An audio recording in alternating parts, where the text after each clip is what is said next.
안녕하십니까, 강청년 원장입니다. 보통 환자분들이 왜 이렇게 상온의 물 많이 차지도 않은데 굉장히 머리가 아플 정도로 아파요, 시리고 아픕니다 라는 분들이 굉장히 많습니다. 물론 미지근한 물인데도 왜 이렇게 시리고 아픈지 모르겠어요 라는 말들을 많이 하십니다.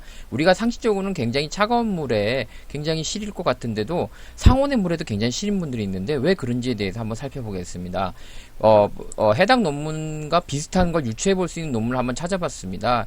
이제 이런 훌륭한 교수님들이 쓰신 것 같은데, 보통 이제 차가운 곳에 일하다가 그러니까 상온에 보통 온도의 방으로 들어왔을 때 굉장히 싫어하는 그런 증상을 호소하는 분들이 많아서 이제 연구 논문을 이렇게 환자들에 대해서 조사를 하고 이렇게 이렇게 논문을 한번 작성하게 된 것입니다. 그래서 보시면 요즘 뭐냐면 보통의 자극에는 이렇게 A 델타라는 신경이 작용을 해가지고 뭐 그냥 우리가 보통 찬 거 먹을 때 시려 이런 정도의 느낌이라고 한다면 이제 계속된 자극이 주어지게 되면은 예를 들어서 뭐 우리가 양치질을 갖다 세게 한다든지 뭐 찬 걸 너무 좋아해서 자주 먹는다든지 또 뜨거운 것들을 갖다가 너무 좋아한다든지 또 신과일이나 이런 어떤 화학적 자극을 갖다 끊임없이 주게 되면은 어떤 그거를 갖다가 담당하는 채널, 즉 신경 채널들이 수용체라 그러죠. 이런 수용체들이 각각 정해져 있습니다. 그런 것들이 과하게 활성화되게 되면 신경의 염증을 일으키는 물질이 나옵니다. 그래서 펄펄 인플라메이션, 미약한 신경 자극, 염증을 일으키게 됩니다. 그렇게 되면 C5가 작동됨으로써 역치가 낮아진다. 그래서 작은 환경에 의해도 굉장히 많이 아플 수 있는 그런 것들이 생깁니다. 그래서 보통 이제 이런 것과 이 TRPV1이라는 것은 뜨거운 온도, 즉 40도 이상의 온도에 작용하는 채널입니다. 신경 어떤 수용체인데요. 특징적인 게 이와 비슷한 증상을 보이는 것 중에 여러분들이 잘 알고 있는 게 뭐냐면 복합 부위 통증 증후군 있죠.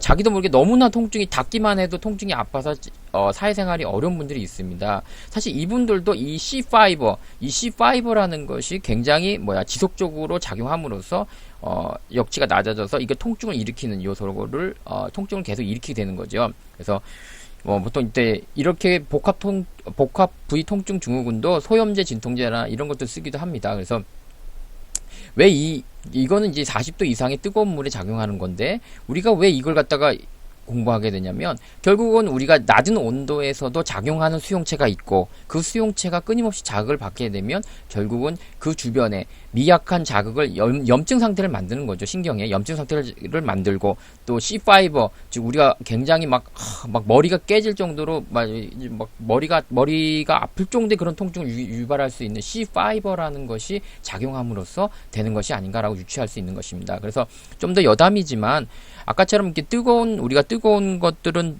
음식 중에 보면 대부분이 매운 게 많습니다. 그래서 이 캡사이신이라는 것이 뭐냐면 이 TRPV1을 갖다가 조금 이제 작용을 갖다가 좀 이렇게 억제하는 역할을 합니다. 그러니까 쉽게 말해서 통증을 줄인 거죠. 그러니까 뜨거운 걸 먹을 때 매운 국물을 먹게 되면은 이 뜨거운 거 온도에 대한 우리 몸이 반응이 조금 무뎌지는 거죠. 물론 치아에서는 안에 있으니까 그러진 않겠지만 예를 들어서 이런 작용을 하고 있습니다. 그래서 보통 이제 고추 패치라고 그러나요? 캡사이신 패치라고 하는데 고추 패치라고 하면 안 되죠. 캡사이신 패치를 개발해서 이런 온도에 민감한 것들을 갖다가 이렇게 제어하는 그런 경우도 있습니다.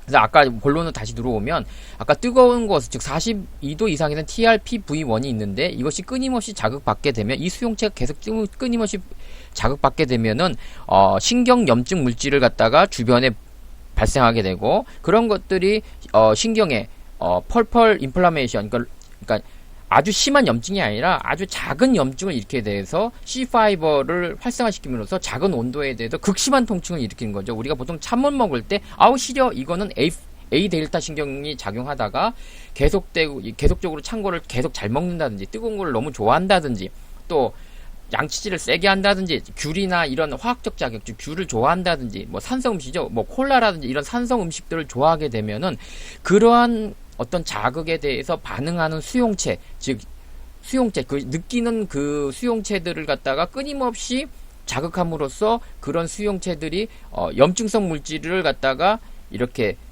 이렇게 나오게 만드는 걸 갖다가 활성화시킴으로써 주변의 신경들, 우리 치아 신경을 갖다가 낮은 정도의 염증 상태, 즉 신경치료를 할 정도의 염증 상태가 아니라 낮은 상태 염증 상태를 유발하게 되고 또 C5, 즉 우리가 아파라는 C5 극심한 통증을 일으킬 수 있는 그 C5들의 역치를 낮춤으로써 우리가 작은 차가운 조금 그러니까 상온의 물인데도 굉장히 아프거나 또 많이 뜨겁지 않은 미지근한 국물에도 굉장히 아픔을 유발하게 하는 그러한 현상들이 일어나는 것이 아닌가라는 우리가 유추해 볼 수 있는 논문을 오늘 좀 찾아보았습니다. 그래서 보면 여기 여담이지만 여기 박하사탕을 먹을 때에도 아우 막 우리가 좀 시원하다는 느낌이 드는 것도 바로 이 TRPM8이라는 이런 수용체가 역할을 하는데 만약에 우리가 찬물을 너무 좋아해서 계속적으로 먹게 된다면 이 수용체를 갖다가 자극하게 되고 우리가 어떤 메커니즘인지 모르겠지만 그러니까 저만 모르는 거죠.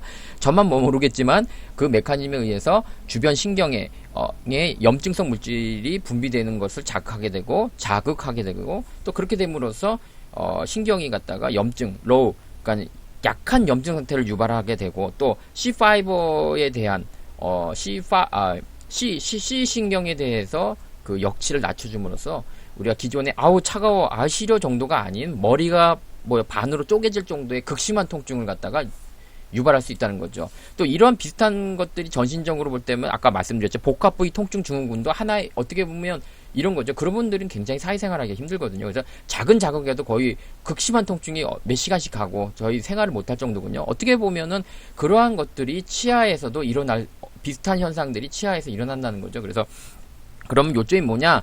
그래서 치아를 갖다가 여러분은 뼈라 생각하지 마시고 딱딱한 피부다라고 생각한다면 그 딱딱한 피부에 뜨거운 물을 많이 붓겠습니까? 여러분이 떼수건으로 막 문지르면 피부가 아프듯이 치아를 갖다 박박 닦진 않을 것이고요. 여러분들이 피부에다 식초를 매일 떨어뜨린다면 피부가 쓰라리고 아프겠죠. 치아에도 여러분들이 신과일이라든지 콜라라든지 이런 산성 물질들을 계속 대게 되면 그와 관련된 수용체들이 끊임없이 자극받게 되고 그렇게 됨으로써 염증성 물질이 주변에 퍼지게 되면 그 주변 신경들이 낮은 상태의 염증 상태가 유발됨으로써 C5의 역치가 더 낮아지게 되고 그런 것들이 저희들의 어떤 작은 어떤 자극에도 예를 들어서 초콜릿만 먹어도 아파요. 아우 시큰해요. 라는 어떤 반응들이 그래서 나오는 거라고 우리가 유추해 볼 수 있습니다.